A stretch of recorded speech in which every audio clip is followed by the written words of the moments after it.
2024 সালে বাংলাদেশ একটি রক্তাক্ত অধ্যায়ের মধ্য দিয়ে যেতে হয়েছে। সেই সময় রাস্তায় শুধু লাশ ছিল তা কিন্তু নয়, ছিল অনেক প্রশ্ন। এই রাষ্ট্রটা আসলে কার? দীর্ঘ দমন পীড়ন, গুম, গ্রেপ্তার, সেনা টেকওভারের গুজব আর গদি রক্ষার নেপথ্যে রাজনীতির মাঝখানে একটি নতুন রাজনৈতিক দল আবির্ভূত হয়, জাতীয় নাগরিক পার্টি, যাকে আমরা এনসিপি বলে চিনি। এনসিপি আজও নির্বাচন কমিশনের নিবন্ধন পায়নি, তবু রাজনীতির ময়দানে এদের উপস্থিতি দিনে দিনে বাড়ছে। তবে প্রশ্ন থেকেই যায়, এই এনসিপি কি সত্যিই জনগণের দল, নাকি কেবল আরেকটা কিংস পার্টি? তারা কি ভবিষ্যতে রাষ্ট্র ক্ষমতায় যেতে পারবে, নাকি হারিয়ে যাবে রাজনৈতিক ইতিহাসের পাদপ্রদীপের আড়ালে? আসুন খুঁটিয়ে দেখি। 2024 সালের গণঅভ্যুত্থান ও এনসিপির জন্ম। 2024 সাল বাংলাদেশে জ্বালাও পোড়াও, ইন্টারনেট শাটডাউন, সেন্সরশিপ এবং প্রাণহানির ভয়াবহ এক অবিস্মরণীয় ঘটনা। এই সময়টাতে একের পর এক পুরনো রাজনৈতিক দল মুখ থুবড়ে পড়ে। বিএনপি নিস্তেজ, আওয়ামী লীগ কোণঠাসা, জামাত পথ হারাহারা ভাব। ঠিক তখনই নতুন মুখ, নতুন স্লোগান, নতুন কণ্ঠে একটি দলে যারা আসেন তারা বলেন, আমরা যুদ্ধ করিনি ক্ষমতার জন্য, আমরা উঠেছি জনগণের অধিকারের জন্য, আমরা দল গঠন করেছি জনগণের অধিকারের জন্য। অর্থাৎ ক্ষমতা না জনতা, আমরা জনতার পক্ষেই কথা বলবো। সামরিক প্রশাসনিক ছায় এবং গোপন রাষ্ট্রীয় সমর্থনে গড়ে ওঠে জাতীয় নাগরিক পার্টি। তাদের উদ্দেশ্য রাষ্ট্রকে নতুনভাবে সাজানো, দুর্নীতিমুক্ত শাসন ব্যবস্থা চালু করা, রাজনীতির পৃথকীকরণ, সেনা নির্ভর নয়, নৈতিক রাজনীতি হবে তাদের ভিত্তি। কিন্তু সমালোচকরা বলেন এটি একটি কিংস পার্টি, অর্থাৎ সেনা প্রশাসনের ছায়ায় গড়ে ওঠা কৃত্রিম রাজনৈতিক প্ল্যাটফর্ম। এই দ্বৈত পরিচয়ের মাঝেই এনসিপি তাদের পথ চলা শুরু করে।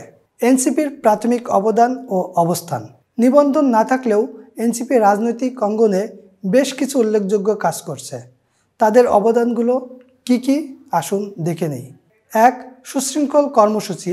যেখানে অন্যান্য দলগুলো হরতাল আর সহিংসতায় মেতে ওঠে, এনসিপি সে সময় জেলা পর্যায়ে জনগণের গণশুনানি, সাদা জামা মিছিল চালু করে, পদযাত্রা চালু করে, তরুণ নেতৃত্ব তুলে আনা। অনেক বিশ্ববিদ্যালয় ও সামাজিক প্ল্যাটফর্ম থেকে শিক্ষিত তরুণদের নিয়ে আসে এবং পলিটিক্স উইথ এথিক্স কর্মসূচির আওতায় রাজনৈতিক প্রশিক্ষণ শুরু করে। Digital campaign. তাদের ফেসবুক, ইউটিউব ও টেলিগ্রাম প্ল্যাটফর্মে নাগরিক ইস্যুতে live quiz, online town hall চালু করে। তরুণ সমাজে ব্যাপক সাড়া পড়ে। অংশগ্রহণমূলক ইশতেহার। জেলা শহরগুলোতে গিয়ে এনসিপি জনগণের কাছ থেকে মত নিয়ে তাদের ড্রাফট ইশতেহার তৈরি করে। বাংলাদেশে এমন উদ্যোগ নজিরবিহীন। মধ্যবিত্ত ও পেশাজীবী সংলগ্নতা। ডাক্তার, শিক্ষক, ইঞ্জিনিয়ার ও প্রবাসীদের নিয়ে ফোরাম তৈরি করে, যেখানে তারা বলে, আমরা ভোট চাই না, কিন্তু ভরসা চাই। দুর্নীতির বিরুদ্ধে আমাদের স্পষ্ট অবস্থান। কোনো জোটে না গিয়ে একা থাকার ঘোষণা দিয়ে বলে, আমরা কারো ক্ষমতার সিঁড়ি হব না। ভুল ও দুর্বলতা। কেন এনসিপি এখনও গ্রহণযোগ্যতা পায়নি? তবে সুনাম থাকলেও গভীর কিছু ভুল ও দুর্বলতা এনসিপিকে রাজনৈতিকভাবে হুমকির মুখে ফেলে দিতে পারে। যেমন কিংস পার্টি তকমা।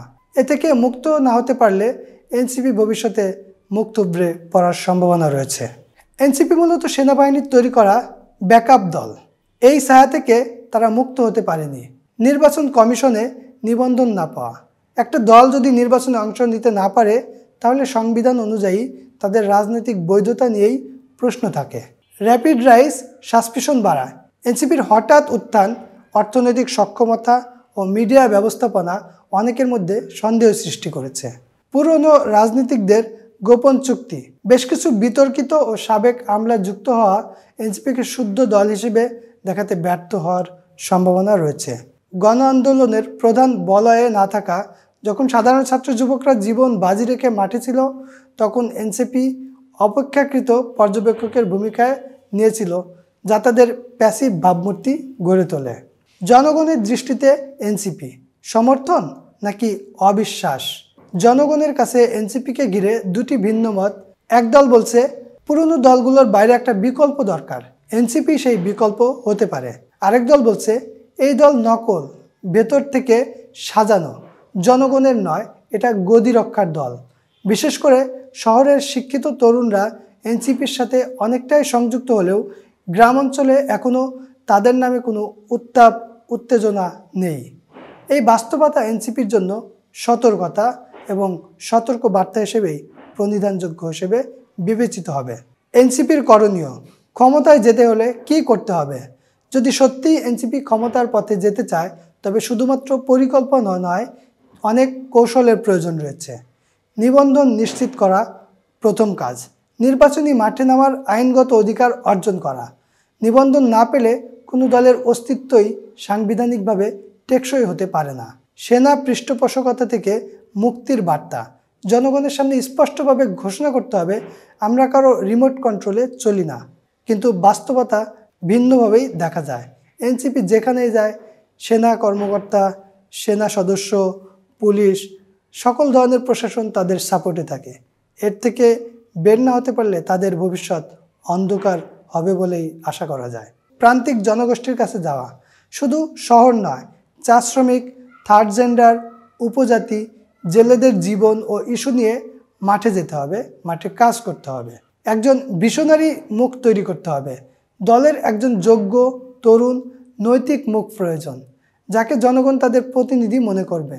এখন এনসিপির দিকে তাকালেই দেখা যায় এনসিপির বর্তমান নেতারা যে প্রতিহিংসাপরায়ণ বক্তব্য দিয়ে থাকে, এমন আচরণ সবসময় যদি করতেই থাকে তাহলে তারা ভবিষ্যতে কখনোই ক্ষমতায় আসতে পারবে না এবং জনগণ থেকে জনবিচ্ছিন্ন হবেই হবে।